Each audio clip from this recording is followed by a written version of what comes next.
It's so interesting. It's so interesting. It's so interesting. It's interesting. Welcome to It's So Interesting, where people talk about their work and life experience. I am George Spitzer. Today I'm speaking with Jinny Weber, who is an author. Okay, let's get right to it. Well, Jinny, I understand you've just published your first book. What is it about?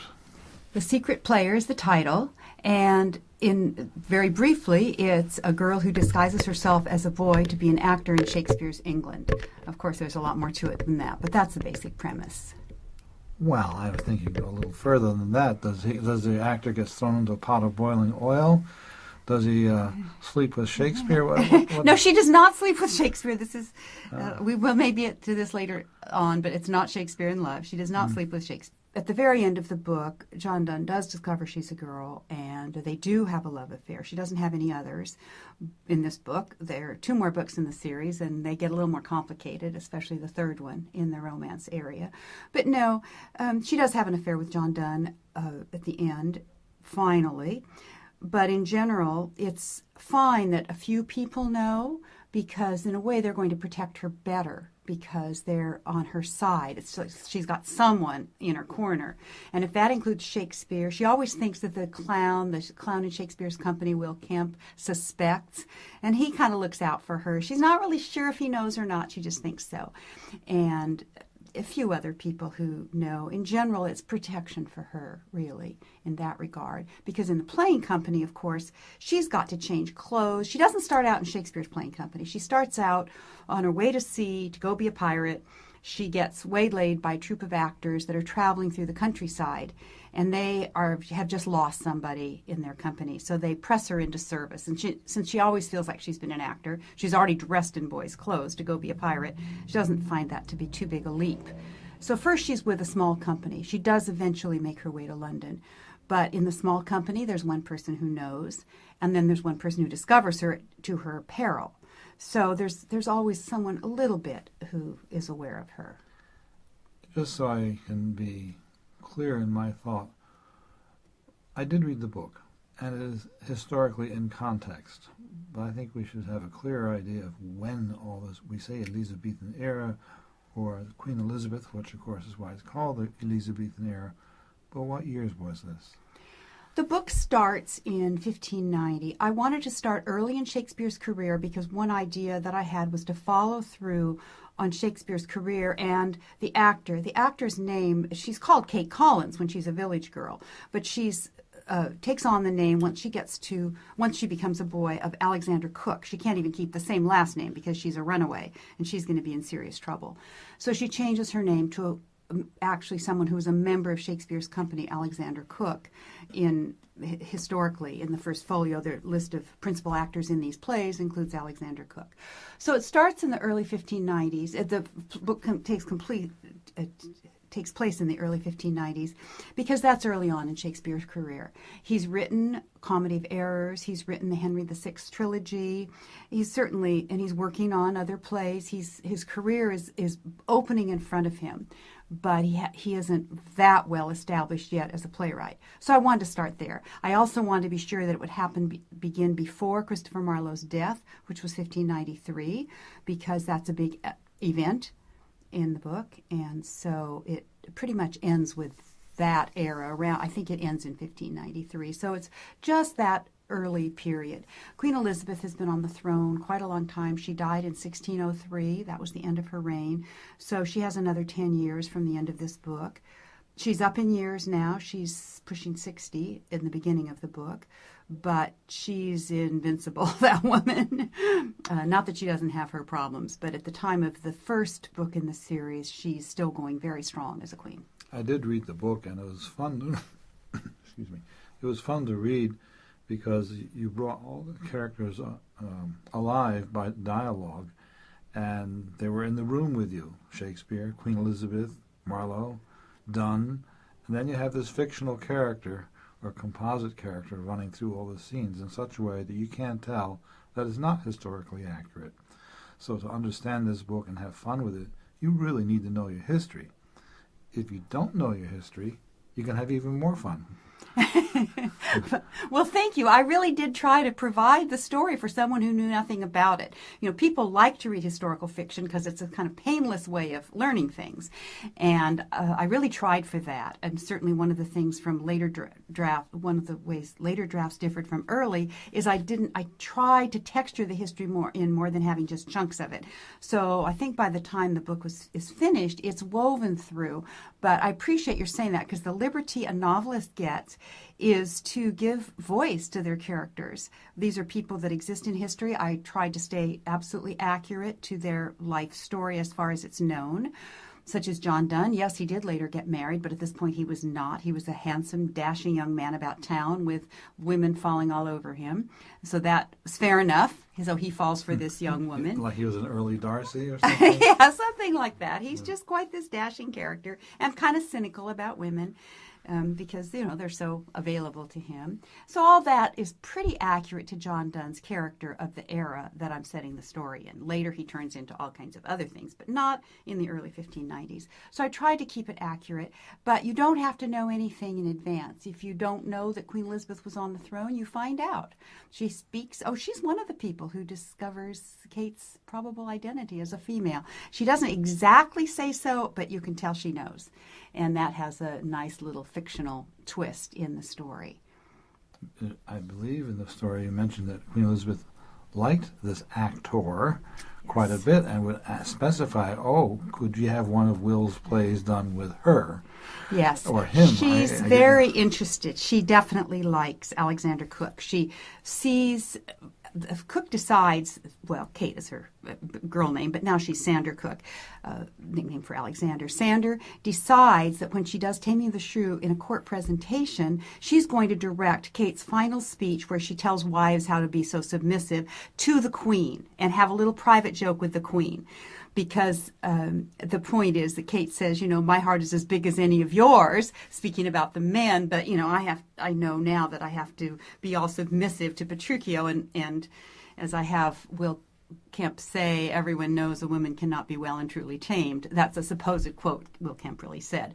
But anyway, she decides that the best way to do is to address this to Queen Elizabeth, because if there was ever a woman who wasn't tamed and who would be entertained by someone saying, if my husband wants me to stand on his foot, I'll put my hand out so he can step on my hand if he wants. And everyone says, she's so horrible, she's so submissive, and I think it's all an in-joke. And at least that's how my character treats it. And Queen Elizabeth gets a big kick out of it.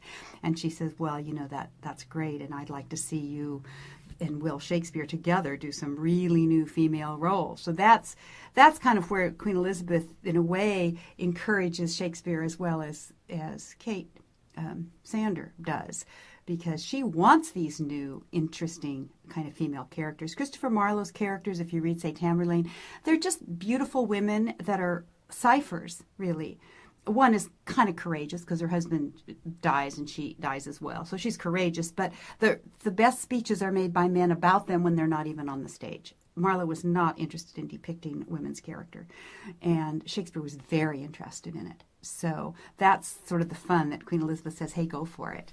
And so he does. So in the way you wrote the book, Sander is positioned to influence Will in his creation of plays he has not yet written? To some degree. She's complaining. She complains about Kate. She thinks she's too submissive. And she complains about Luciana in Comedy of Errors because she's also submissive. There's a shrewish wife, and Luciana's the docile sister who thinks the wife should be 100% submissive. And she complains about these lines to Shakespeare. It's kind of a joke between the two of them. And so he says, okay, I'll write some lines that aren't so submissive. So it's kind of a playful relationship to a degree. And of course, he ends up with fabulous characters like Rosalind. This is after the scope of the first book. It's later. But Rosalind in As You Like It, who disguises herself as a boy. I love the layering of that. A girl disguised as a boy actor who's disguised as a girl who disguises herself as a boy. And that happens in several of the plays.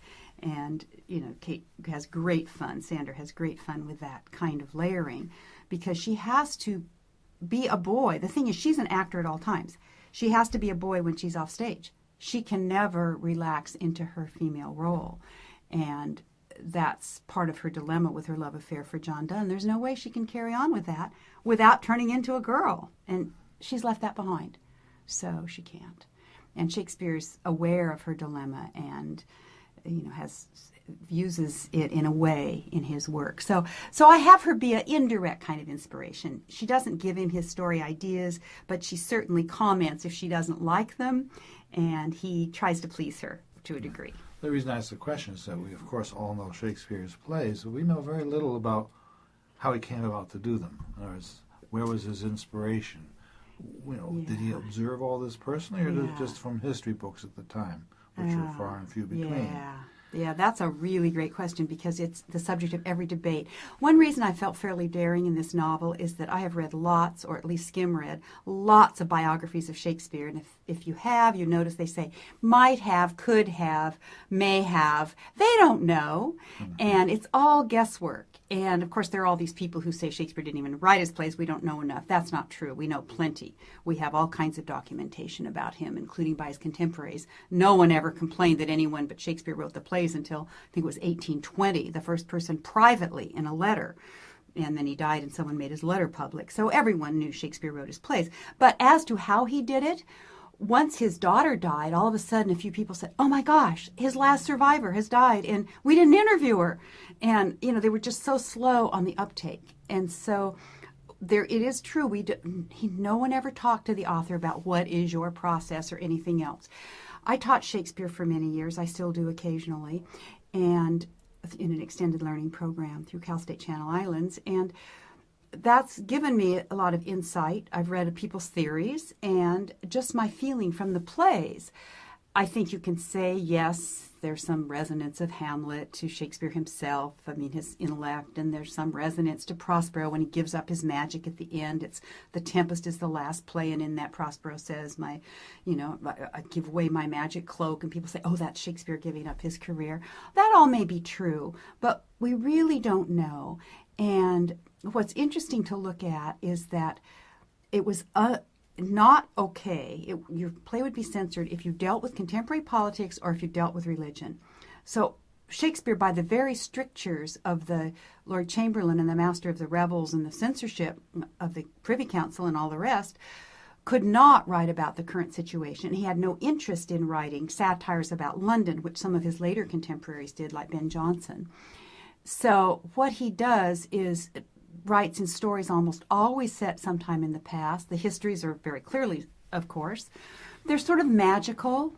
A friend was asking me about why did he set Twelfth Night in Illyria? And I said, well, partly it's, people say, oh, it's probably Bohemia, Czechoslovakia, somewhere like that. But the fact is, it's a magical never, never land.